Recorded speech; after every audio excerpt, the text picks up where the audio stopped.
Today in and out of the south, and KCRA 3 meteorologist Heather Waldman is tracking this storm for us. Heather? Yeah, and I think for a lot of people in the south, this is kind of a fun novelty. There are some places that have not seen snow in over 15 years.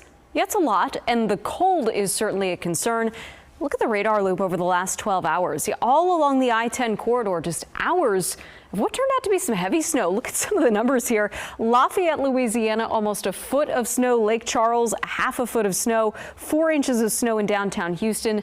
Pensacola, Florida, 2.5 inches of snow. These are the current temperatures, though, so the snow's not going anywhere. It's 29 degrees right now in New Orleans, 37 in Houston, 30 degrees in Dallas. Tonight is going to be extremely cold from southeast Texas through the Florida Panhandle. Everything in purple here under an extreme cold warning. This is where wind chills overnight will be between 5 and 15 degrees.